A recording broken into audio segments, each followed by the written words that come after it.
Start the recording. Thank you. As usual, I'm sure people will join as we kick off here, and these are recorded and emailed usually the day after to all the section leaders. So for those who are here and for those who couldn't join live, you'll be able to hear this. So hey everyone, I think I know you, but I'm going to introduce myself as usual. I'm Rosa Maimi, Director of Engagement and Membership. It's great to see you, and thanks for closing out your week or starting your weekend with us, depending on your time zone. So thanks for being with us here on a Friday. I do want to mention, because this comes up every time, there's still a little confusion as to what meeting is what. So I'm going to explain what this meeting is real quick and then get us started. So this is the monthly section leader support call. Section leaders are invited, as well as early career council members and a few others. And we send the agenda usually a few days before. So if there are topics who section leaders want to invite some of your section members because you think it's of interest, you can certainly pass along the invite. But essentially, this is kind of the meeting where we help you kind of give you information and have you share information on how you work day to day operationally, being a section leader, helping you with your role. So we talk about things like budget and meetings and DEI and other topics. And this is also the space where we're going to continue, and you'll hear me continuing to ask you to find, for us to use this space in a way that helps you talk to each other. So, and also I've noticed, Janice, I think you are on, so I wanted to see if you wanted to jump in before we get started and say hi to folks. I always like to say hi to folks. So hello, everybody. I'm not sure how long I can stay on the call, but I just wanted to come in and say hello and thank you for being here. I know there's been a couple of meetings this week for some of you, and so thanks for participating in all of those. And look forward to listening to what I can be here for. So thanks, and thank you, Rosa, for leading the crew. Thanks, Janice. Thanks for being here, and let us know if you have any questions for folks, and if you guys have questions for Janice while she's here. All right, well, why don't we go ahead and get started, look at the agenda real quick here. So we're gonna do, Billy's gonna take us through a couple of agenda items here around DEI and some staffing updates. We're also gonna talk to the education section about a travel grant opportunity.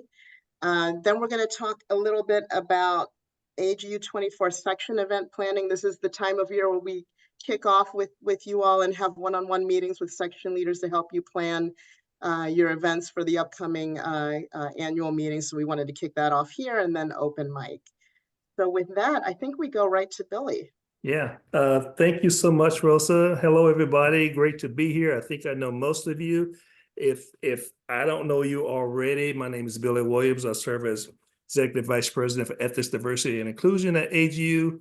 I just wanted to take a couple of minutes to give you an update on DEI plans and also a staffing update. I think over the last 3 years, many of our sections have formed its own DEI committees. And we in the AGU DEI department are in a position that we can help support those efforts. But we prefer to do that not so much working with individual section DEI teams, but more creating a forum to bring you together so we can share practices amongst one another rather than having people recreate things on their own. So just watch for that to happen. You'll see forms and notices for that to happen for your own DEI committees, or even if you don't have a committee, you want to sit in on those sharing sessions, just let me know, let Rosa know, and we'll make sure that happens. But the other big news here is that I'm very happy to have additional support in this area. Many of you remember working with Margaret Fraser from time to time when she was a AGU DEI director. You saw on the slide a different name. So I'm glad to introduce to you today Ashante Edwards, who joined AGU 4 weeks ago as our new Director for Diversity and Inclusion. So I'm going to, and Ashante has hit the ground running. She's already working with some of you, some of us on certain activities. She's coming into this meeting from being in another related meeting with AGI. I'm just going to ask Ashante to come on camera and just say a few words of introduction for it, so you'll know who she is. So when you start seeing emails from her, you won't be surprised. So Ashante, please introduce yourself to the group. Hi, everyone. Happy Friday. I'm Ashanti Edwards. As Billy stated, I'm the new director for Diversity and Inclusion. Previously, I was at the American Society for Cell Biology as their director of professional development. And before then, I was at the National Institutes of Health, working with their nonprofit arm for biotech. So I'm happy to be meeting you all and working with you all. Thank you so much, Ashante. So yeah, please stay tuned as we work to share practices across the organization. Thank you.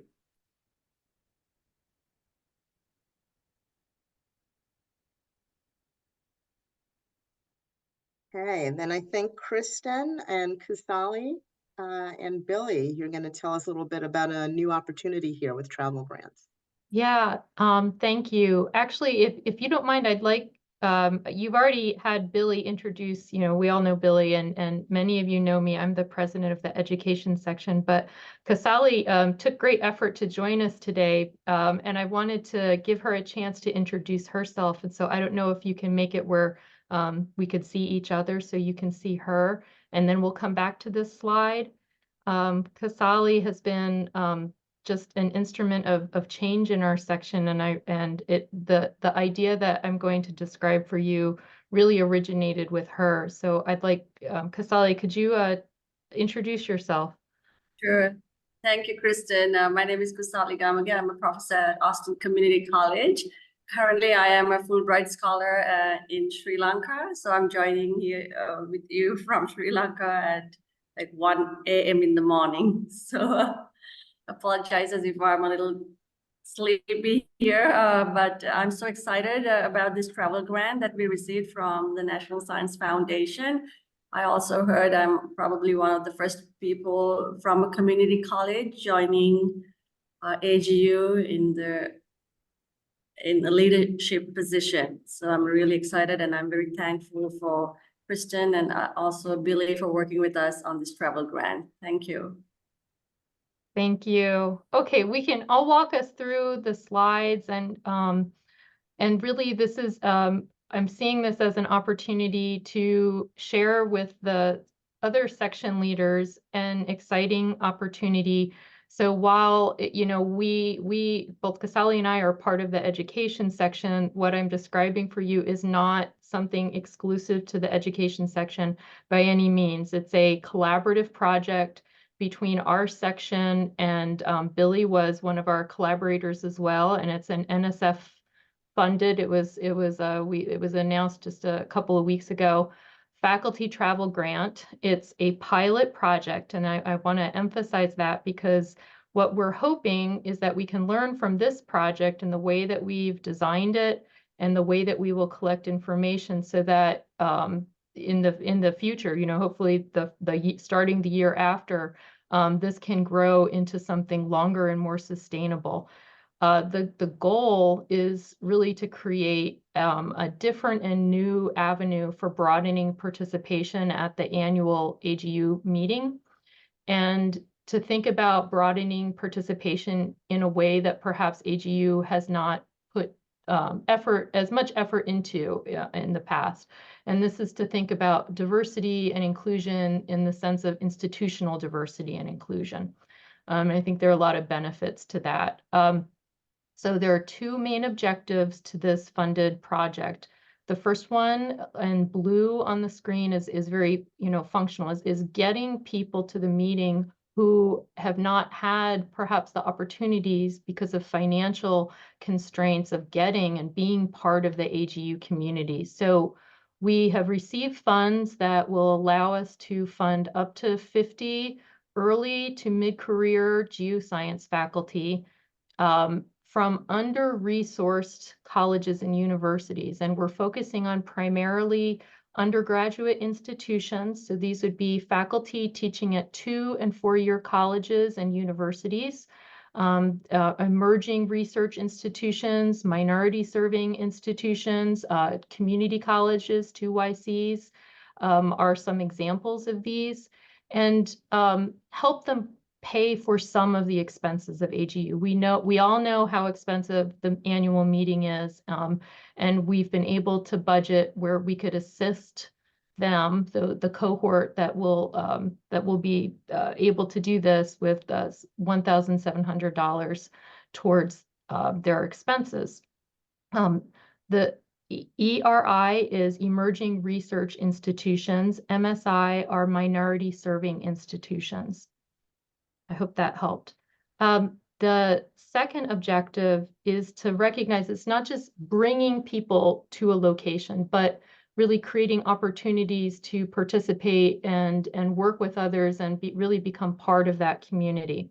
And so while at AGU, we are looking to create opportunities so that the grant participants, they can be part of workshops that may be offered, networking, social events, seeking out opportunities where conveners can maybe identify sessions that they would be interested and well matched to chair. And they're also expected to do some OSPA reviewing.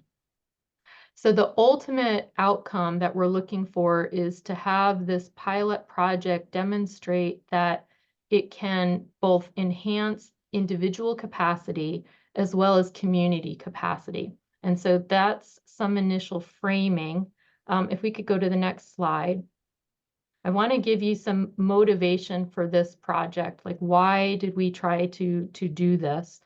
And there's two motivating factors. And one is to recognize, AGU really does embrace a vision, and it has, ooh, that is weird, some weird, thank you, vision, and has taken strategic steps towards inclusivity and diversity. We have, for example, in the diagrams in the upper right, we know that there are reduced and waived fees for different subgroups of our membership in the broader geosciences, and there are also ways that can ease the financial burden for students with the AGU Student Travel Grant.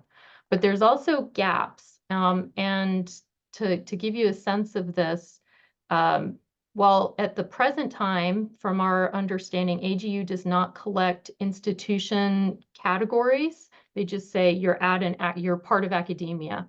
But looking through a list that does, looking at names of institutions, Casale was able to recognize that, at most the attendees at the last December meeting, maybe 0.5% were from two-year colleges. So that, that's really low. And then if we think about, I kind of reflected on my time in AGU elected leadership, and I look through the section leader names and their institutions, and I don't think any of the elected leaders are from two-year colleges. We brought in Casale as one of our team members in a voluntary position, and we're really, she's already making a difference, and having those perspectives matter. And so starting to think about institutional diversity for AGU is one of the things that we're hoping this kicks off maybe a changing culture and mindset. So, AGU is the largest professional geoscience society in the US, but it's largely composed of academia, and then that's largely R1. I'm not even at an R1, but, and I'm at a primarily undergraduate institution. So it's something that's near and dear to my heart, and we think that this could maybe make some differences in moving forward. So the focus is on primarily undergraduate institutions and bringing more of that perspective into our community, which leads me to the second motivation. If we could go to the next slide. Okay, so many of us are researchers, and so I wanted to share with you some education research that has it's the theoretical grounding for the proposal that was submitted and ultimately funded. And this theoretical grounding is based on a paper from a few years ago that actually was written by two AGU fellows that our section put forth. And it's looking at the role that mutually reinforcing feedbacks can play in advancing individuals' capacity and also building community capacity. And it builds off of a systems dynamics model. And that's what the black and red diagram that you see there. And if you're interested, you could go to this paper and learn more about their theoretical design of this. But it struck me that this design, where in red you have individuals coming in and being part of a community, that's at the top, and you have the community itself, and the community is a place to gather and build and recruit. And both what we want for healthy communities of practice is for both to benefit from it. And the benefits come from mutually reinforcing feedbacks. And those are all of those arrows and the black part in between going back and forth with different nodes. So we took this theoretical foundation, and if we could go to the next slide, please.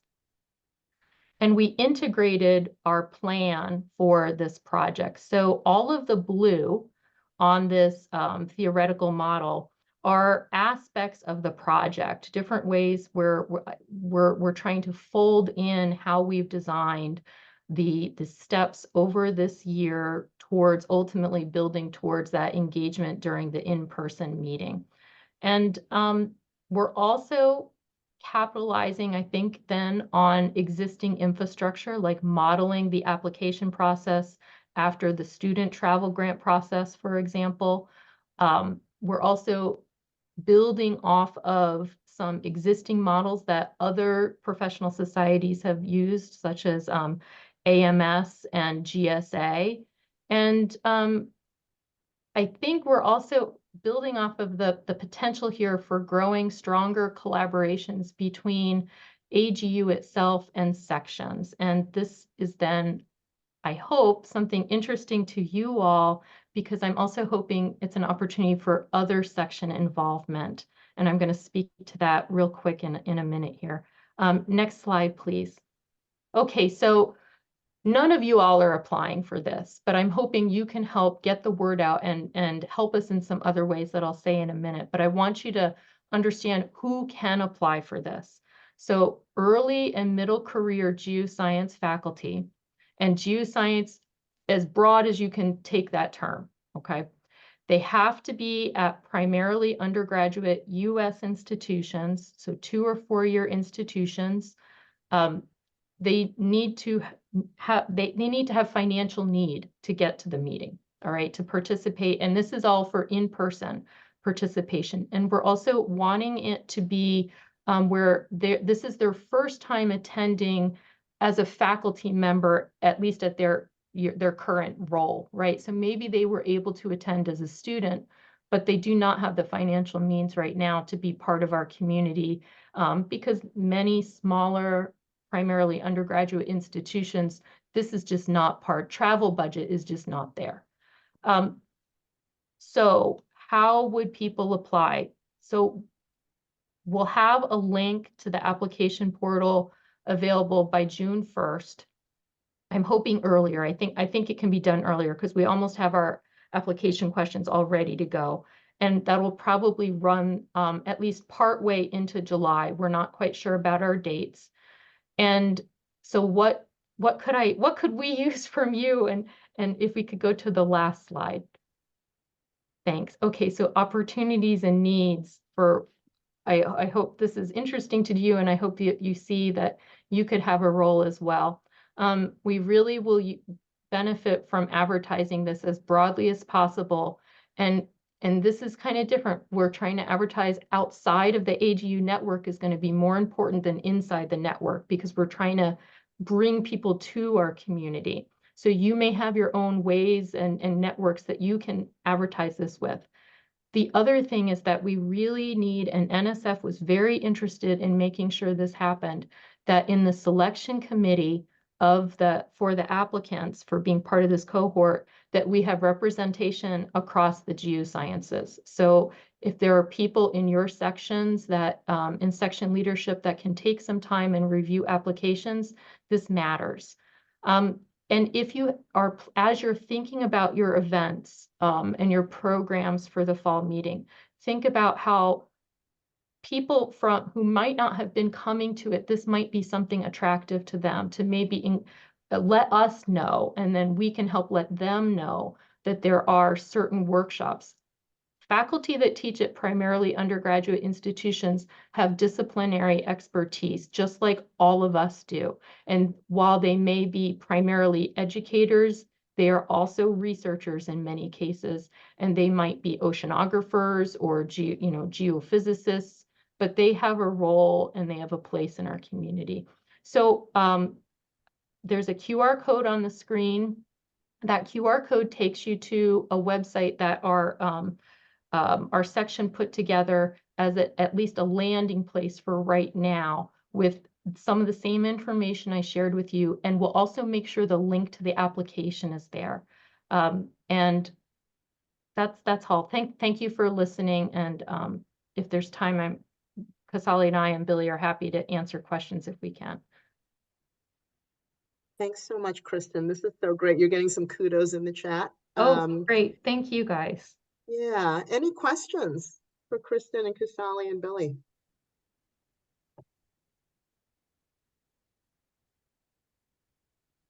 If people are interested, or you know, and I'm sure you need time to like reach out to people in your section about maybe being part of reviewing the applications that come in, it would be great to know. Like, we need to know this sooner than later. So if you want, you can email me or Casali. Our email addresses are on, you can get it from that QR code. It's on that same website. Thank you. And if you have questions, it's also fine to contact us outside of this venue. Thanks. And just to reinforce, we do anticipate the application portal will be open by May 15th. Oh, We good. think we can do it before June 1st. So Oh, great. we think by May 15th is our target. Thank you. Oh, and we have a question, Osa? Yeah, thank you. Just a quick question. Let me just show myself maybe. I have some colleagues who are at community colleges, but they also have disabilities. So like for them to participate would require sort of additional support to kind of bring helpers and so on. Can stuff like that be covered by this program, or does AGU have other resources to support people who might need, have additional costs because they need, assistance basically to participate? Billy, do you want me to? Go ahead, Sorry. Lauren. Yes, please. We are more than happy to make the meeting as accessible as possible. Whenever we receive requests, we do everything we can to make those happen. I think for us, the easiest thing is if we know about specific needs in advance. That's always the best way. We, in some cases, have provided a stipend for even for some committee meetings where people needed to bring, they were single parents and they needed to bring an au pair with them to be able to attend and be able to work. So we are always thinking creatively about accessibility and trying to be as inclusive as possible. And if you have ever any additional ideas or suggestions or great practices you've seen, forward them to us. We love to learn from others as well. So happy to help with that.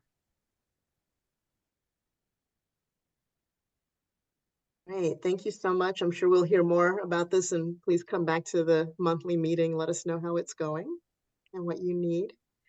Okay, why don't we go to the next topic, next slide. So this is a kickoff for section event for AGU 24. I want to give an update, talk about timelines, that sort of thing, and also a few updates.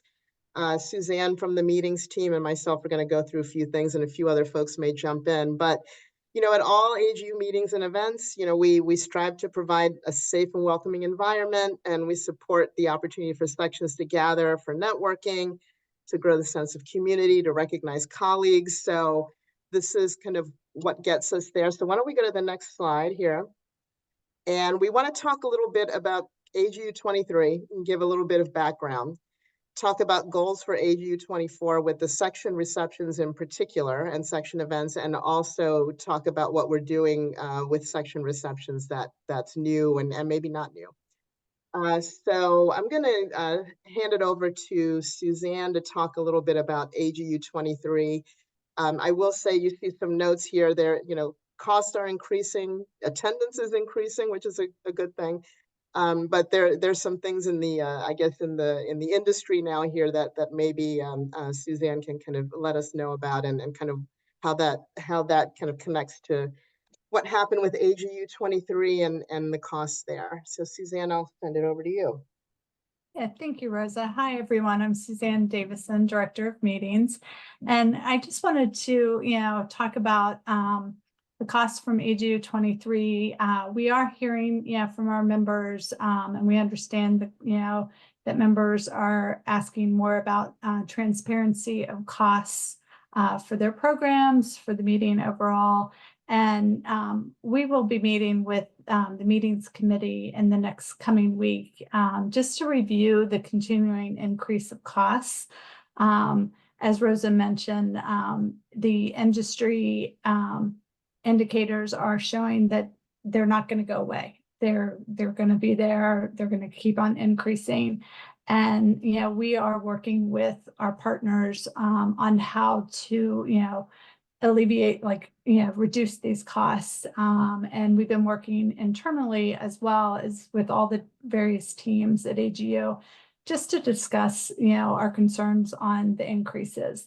Part of the AGU 23 costs, we saw increase in food and beverage, and there was a 40% increase in food and beverage. We saw labor had increased. And, that is part of the costs that we ended up with in AGU 23. We were approximately 800,000 in food and beverage for just the receptions. And, 260,000 of that was for alcohol. So we've been reviewing all these costs and, we're also seeing the increase in attendance. COVID, we came out of COVID and, we saw, it was slightly, people were coming back to the meeting. And in 23, we really saw a spike. So, that is adding to this cost as well. So, moving forward, we're listening to you guys. We're talking internally on how we can, just really achieve our goals. And our goals for AGU 24 is to make the receptions a break-even budget, create equity across sections, consider potential financial burdens on both sections and AGU. And as Rosa mentioned, align with our safe AGU practices. One of the other things, as I mentioned, is we are negotiating the food and beverage packages for 24. So we are really, working as a team to, support you and support your events. For AGU 24 receptions moving forward, we are going to move forward with a cash bar for the beer and wine purchases. AGU will still cover like the soft drinks and the water at the reception. So those will be free to attendees. Sections will continue to cover any audio-visual needs for those receptions. And you'll work with the section support staff in building your events, and they will be providing you guidance in the next week.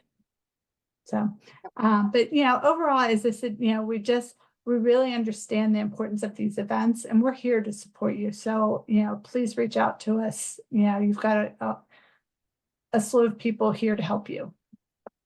Yeah, So, thanks for that. Yeah, thanks for that, Suzanne. And I just want to chime in that we've been working internally, collaboratively across all our departments, meetings, section support, finance to really find a way to make this work, make it equitable.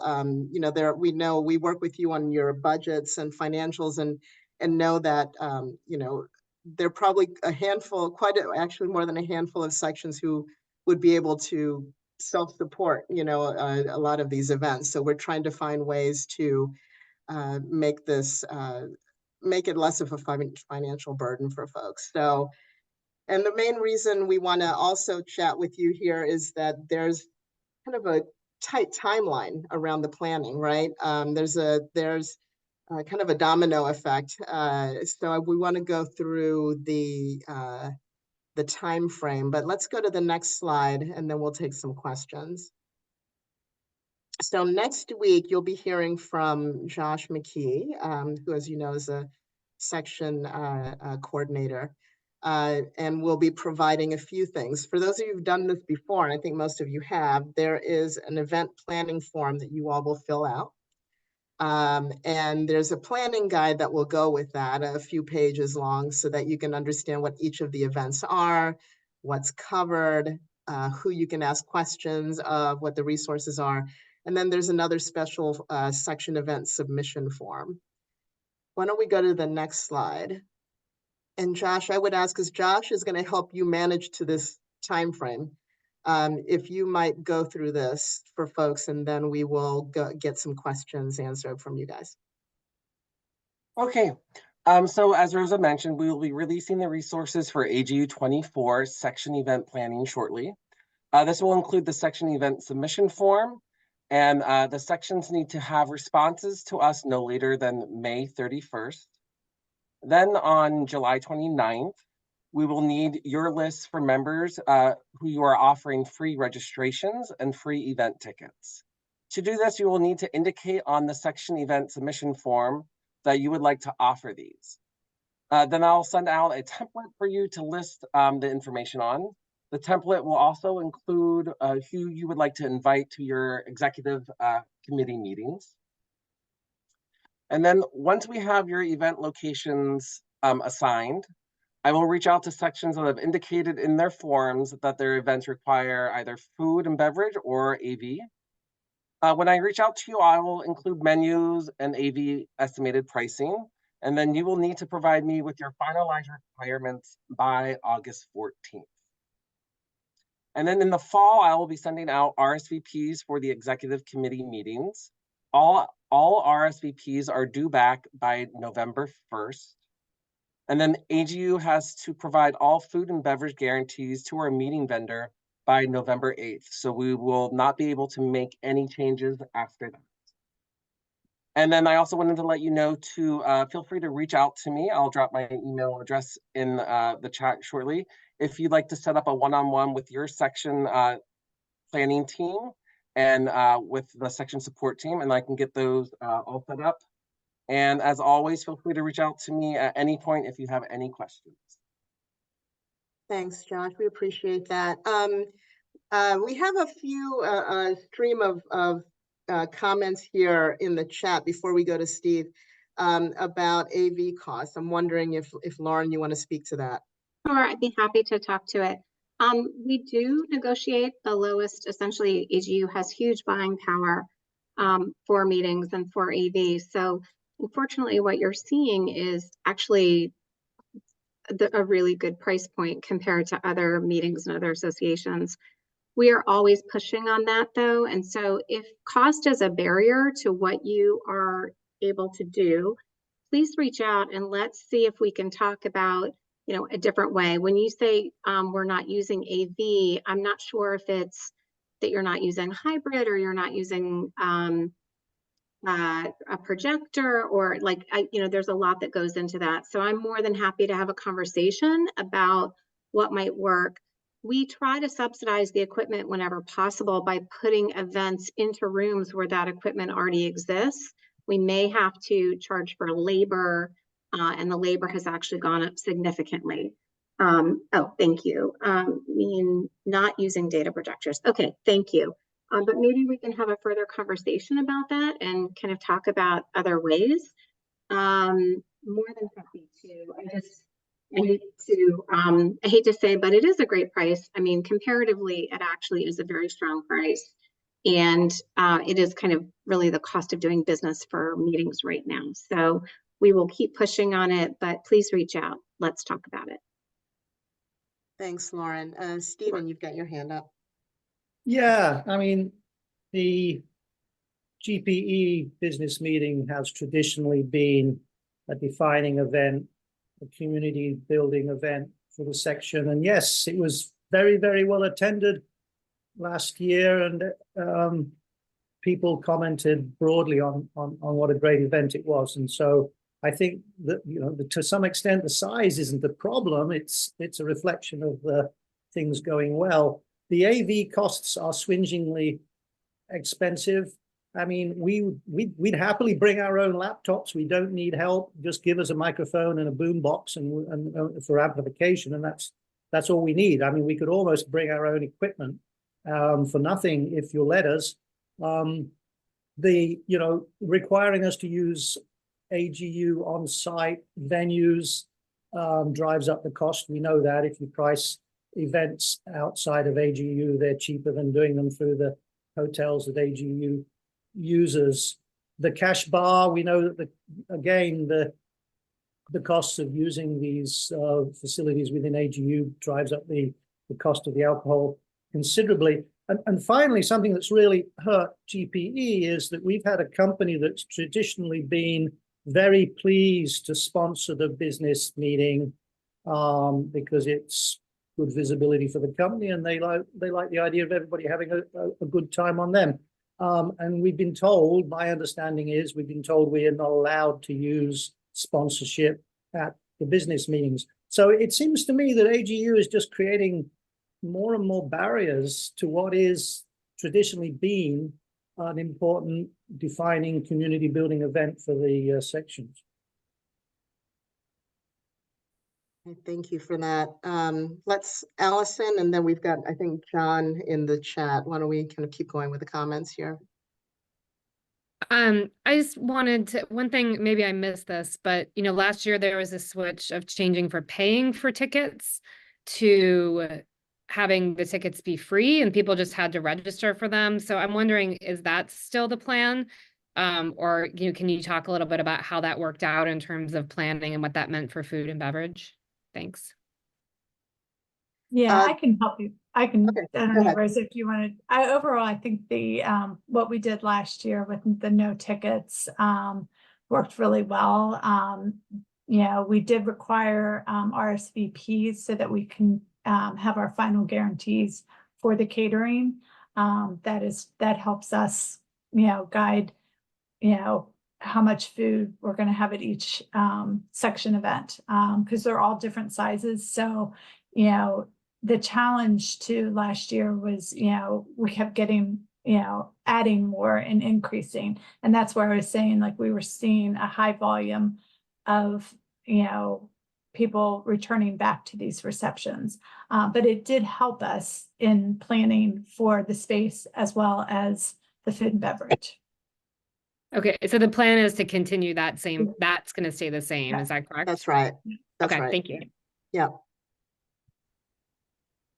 All right. Any other questions? I see, John, you've got a comment in the chat. I didn't know if you wanted to comment further. Yeah. Can represent that. You know, the costs obviously are complicated to negotiate, and they are quite high. We had our event where for about 200 students, we had a $12,000 fee just for for guacamole and tortillas, or not tortilla, whatever, tortilla chips, and then virtually nothing else. And it was in this humongous venue that people didn't feel comfortable with. And then if this for grad students, if they wanted a beer, it was $18. I think it was either $16 or $18, which was just like, and unfortunately, our supporters, maybe echoing some of Stephen's comments, they backed out for next year. They said, they came to the event and they're like, nope, this is just not the value we're looking for. And I was like, doggone it. So Virginia Tech, they offered to give us a venue for like $50 or something, very low price. That's reasonably local. It's at an insured venue, campus wise. It is a real venue, and the graduate students are very excited about using that. But we can't use any of our section funds, I'm pretty sure, during the meeting to support activities that could otherwise take place in the meeting venues. And so I just wanted to touch base on that and see if there was some way we could be a little bit more kind of creative in allowing the the identification of local resources that are often available to us through universities and stuff that we could kind of be more welcoming and make events that the students particularly I'm concerned about would feel really excited about.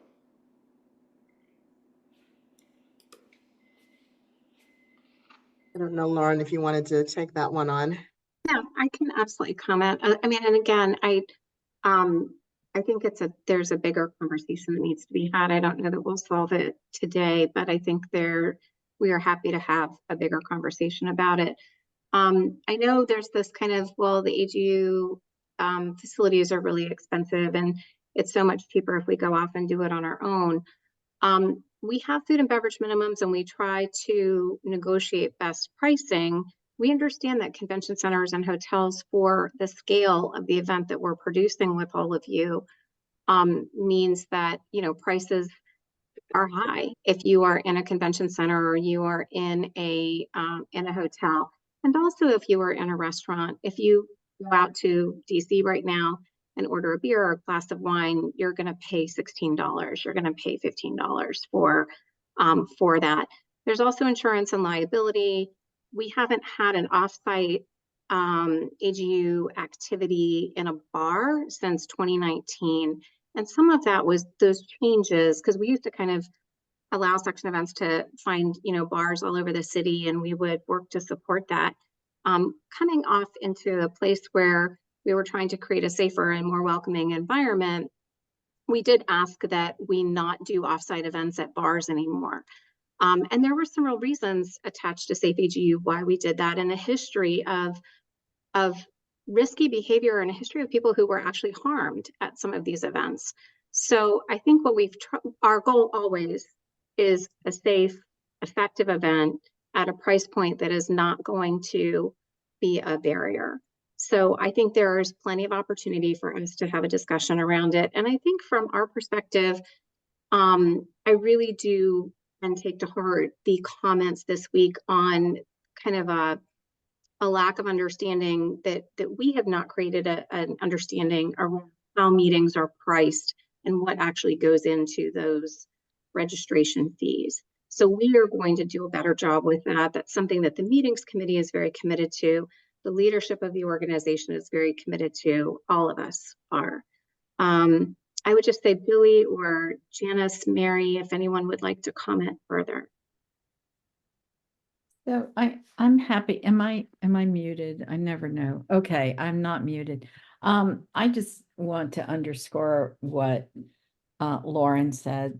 I've been personally designated as the Safe AGU reporter to person. I know that is not a technical term, but Billy, Lauren, and I usually are the people where if somebody with a green button encounters a situation or someone brings a situation to them, it will filter up to one of us. And often the three of us collaborate on how to handle it and what steps to take. The people who attend this conference are brilliant people, but they're under stress. They're, worried about things. They're worried about what's happening at home. They're worried about their posters. Their posters are going to get printed. And we do have incidences of bad behavior. I'm sorry, it's real.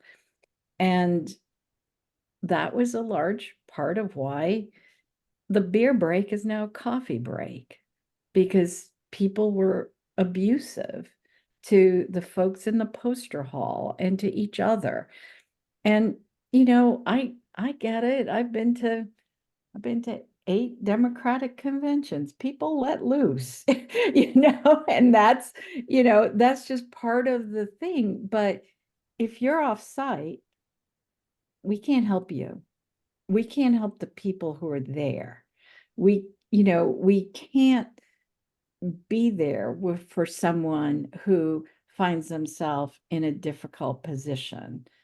And, you know, they walk out. What do? They have to get an Uber. They have to get, you know, if you're in a hotel, and I get all the issues, I really do. It's shockingly expensive. It is.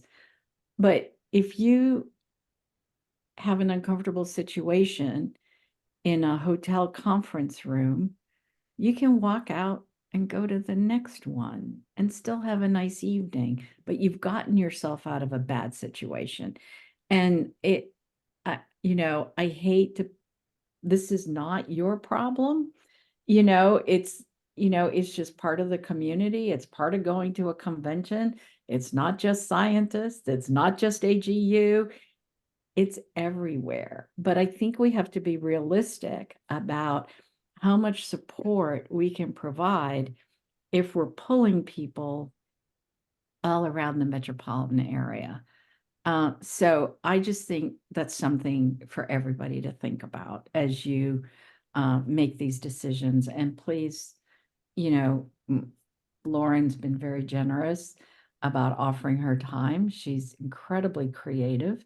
So, you know, maybe the team, Rosa, Josh, Lauren, Suzanne, maybe everybody can work together to try to resolve this. But just, you know, the situations that I've had to face have been very difficult and frankly shocking. And, you know, how does that get either exaggerated or exacerbated if people aren't in a place where there's a large AGU presence where they can look after each other? Yeah, and John, we don't publicize all the Safe AGU issues, incidents that might occur, but in many cases, alcohol has been involved. And so there are also some liability issues with AGU as well. If folks are going off site, it's considered an AGU event, and then we're responsible for the safety of all of our attendees. So I think it creates some additional potential liabilities for us as well. So there are multiple dimensions to this, and as Janice said, we're happy to talk with you about options. But there were reasons why these events were pulled back in-house back 5 years ago. And yeah, thank you. I just want to. Oh, go ahead, Mary. Oh, sorry, Mary. No, please go ahead. Yeah, we're talking about some of the complications on the issues as well. And one of the things I want to remind everybody is that the sections are AGU. We're actually all one legal entity. So collecting money creates legal responsibilities for us if we're doing it in official capacities. And signing contracts and all of those other pieces. Plus liability insurance and all these other things actually still flow through AGU. So I just want to add just one more dimension to that complicates the discussion that we're having. Again, happy to have conversations, but just a few other lenses that we haven't talked about. I would just follow into what Mary's saying too, and that, you know, I can't bubble wrap all of you, and I wish I could. I mean, believe me, I tried putting that in the budget. They took it out. But what I will say is that I also worry deeply about situations where we've had people go and have some drinks, get together at an offsite event, and then they step out onto the street in the city that they are not familiar with, and they try to navigate their way home. And we have had multiple examples of that being very, very difficult and causing problems and causing unsafe situations. So again, we are committed to being transparent in this. When you say, gosh, these registration rates are really high, I won't share with you what I pay to go to my own conference, but I do want everyone, I think everyone at AGU would like everyone to find value in these registration dollars. And we never want these registration rates to be a barrier, right? We really do want to be as inclusive as possible. So let's talk about what goes into it. I'm happy to come back to this group and Deb Glickson is really championing this with the meetings committee and very committed to having these conversations. We also are exploring in different cities, large scale places where if we were going to move everyone, for example, like move the entire section reception program and put it at like a fun place, right? So something different. Many of you, several years ago in 2017, we actually did an event and moved the section receptions to Mardi Gras World. And there was a really split opinion about that, so we don't need to revisit it. But are there things that, to John's point, where we're saying, gosh, these don't seem like much fun, are there things that we can do to create more inviting and more welcoming spaces and kind of make those more fun and still help you accomplish what you need to? So please, I'm always happy to talk if you have ideas personally. The team is very committed to this. We have the support of the coordinating team. We know that membership and SCM and meetings work together very well. And we want to be your partners in creating something that all of you walk away from and think, that was really great. And our students and our early career folks were really satisfied, and we found a lot of value for what we got. So more to come. But yes, we can take a look at being kind of more transparent about some costs and really what goes into it. Everyone, those are great comments. I'm also peeking at the chat here. We're getting some additional comments. Let's see, Rachel, you're talking about maybe it'd be useful for AG to look at a fraction of the section budget that AV costs represent. Yep. John, you've brought this up about Virginia Tech. And maybe that's something you and Lauren can speak to.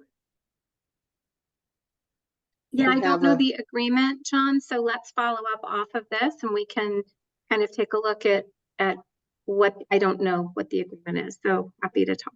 Yeah, and can I just add just quickly to that, right? I think if I'm following John's train of thought, right, a contract for something that is not within AGU's policy can't be made by a section. So I think the question becomes sort of having that conversation because otherwise it becomes, it needs to be a personal contract, not an AGU contract. Does that sort of help? So I think we just need to have some more details and conversation. Yeah, I guess the question is when we were told we couldn't do anything off-site because of the contracts we'd written with the venue, does AGU have to live in such a way that they can't set up anything? Is the contract you set up with whatever the local venue so restrictive that you can't say, hey, there's this university that wants to give us an auditorium and we can get that for $100 an hour? Is that violating, if the AGU were to get that and put all the boundaries on it possible in terms of alcohol and stuff, does that violate our contract with our other, with the main venue? I think it's as long as we sign the contract, Mary, we have to explore the contract terms. It's hard for us to say what we could sign or what we couldn't, not seeing it, but please let us know how to follow up in the discussion. And one really quick comment, because I feel like I didn't answer this for Stephen. We can go through and take a look at where you can bring your own equipment and where you can't. I know the only thing that you can't bring into the centers or the hotels is your own amplified sound. So like a boombox and a microphone won't fly, but there may be opportunities to provide your own laptop, or there may be opportunities to provide your own mini projector. It does change city to city, but Stephen, we will take that back as something that if there is a way that where people can bring their own things, that we really outline that and make sure that that is very clear. Great, thanks for that. There's also, and I'm wondering if Suzanne or Lauren can help with this, somewhere in the middle of the chat here, there was some talk about drink tickets. And I know that we, as part of looking at this recommendation, we explored that. And I know there's some kind of logistical pieces that make that probably a little cumbersome, but do either of you want to talk about that?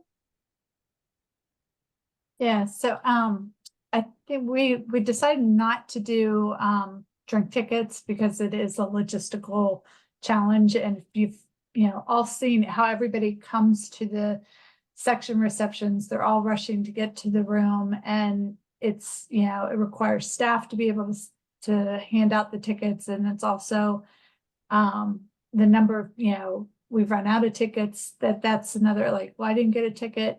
It just becomes a logistical challenge. And so we decided to stay away from the ticketing. We used to do it years ago, and we had some challenges years ago.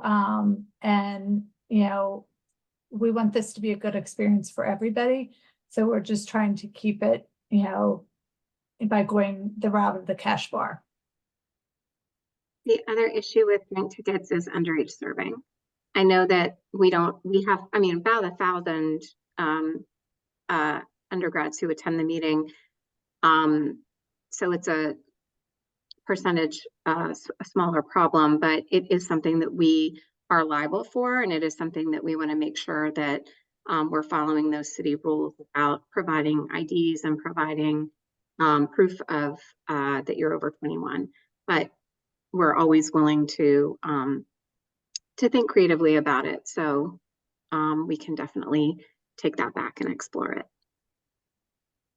Thanks to you both. There's a question here about the getting a copy of the slides. Yes, we actually, for the section leader calls, sent out the slides and the recording at least a day after to each of the section leaders, and you can pass those on to your section committees or whoever you like, or your executive committee. So that's perfectly fine. So you may get these on Monday. Let's see, is there anything? We've got a few minutes left. Just wanted to make a question and a pitch. The pitch is, please take Josh up on the offer to do one-on-one meetings to do the planning. And Greg will be part of that as well. They will help you fill out the form, take you through the guidance. And I know it's hard to kind of remember all the way in November, December, what you start planning for in April and May, but I'd encourage you to kind of get together with them to make this a little easier. And also, because there's so many people and steps involved, they can help you kind of stay to the timeline.